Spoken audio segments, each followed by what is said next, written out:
re-report ako rito lumilipad dahil alam nila na wala nang langaw rito. Napakalinis, grabe. Ang sarap balik-balikan ni Diwata. Kasi ang sabi ni Diwata, kahit lumuhod pa, kahit tumapa pa si Tito Boy, ayan, dumadapa si Tito Boy, ay grabe, napakalinis tingnan, napakalinis, grabe. Kahit tumigas si Tito Boy, ayan, oh, ayan, oh. Ay grabe, bigas.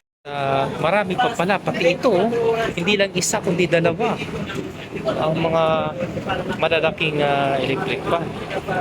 Grabe, no? Lilibin up na si Diwata. Hindi ko alam kung bakit ganito malinis na. Basta nililipad ako ng hangin, grabe ito. Ang lakas-lakas ng hangin. So, ibig sabihin, wala nang langaw? Wala nang langaw. Bakit daw wala na? Kaya ang happy-happy yung mga tao rito. So, ang dami nagkataasan ng kilay, ang daming mga nagko-comment, ang daming nagdidigmahan. Walang kumukurap, walang pumipikit kasi alam nila walang langaw dito dahil grabe. Minikover ni Diwata, lalong pinaganda at lalong minalisa ng masang Pilipino.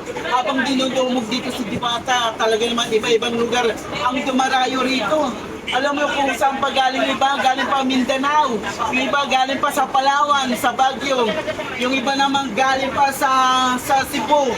Ay naku, I like it. Talagang si Diwata minahal ng masang Pilipino at hindi niya pinapababayaan yung ating mga kababayan dito sa Diwata Paris Overload para lang magkaroon ng malinis na pwesto. So, nagulat lahat ang mga tao. Dito sa likuran ko, nakikita nyo, ang dami kumakain dito, grabe. Dito sa likuran ko, napakaraming tao, paliwalas. At ang sabi ng mga sambayan, bakit napakahangin dyan? Halos hindi ako makapaniwala dahil ako mismo, saksi ako sa buong istorya, sa buong katotohanan na dito pala sa Diwata Paris Overload talagang malinis na pagpunta ko. Halos nung sumilip ako dito sa Diwata Paris Overload, nagtaas yung kilay ko, talagang ayaw ko pumikit. Gusto ko manatiling dumilat kasi napakalinis, grabe. Ang sarap balik-balikan ni Diwata. Teka, may mga marites, teka. Anong sinasabi ng mga marites? Anong sinasabi ng mga Pastor, bakit binabalik-balikan si Diwata? Kasi saksi yung mga tao rito na malinis na. Wala na silang masasabi.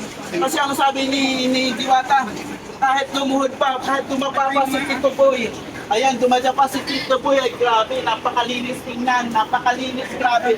Kahit tumigas si Tito Boy, ayan, oh, ay grabe, biga pa si Tito Boy.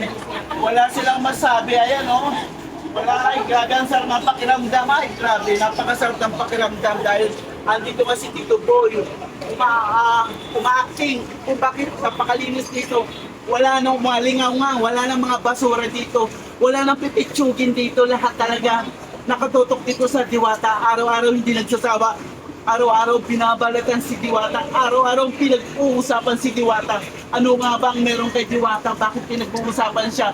Pero ngayon laylo muna yung mga baso dahil dito kay Diwata.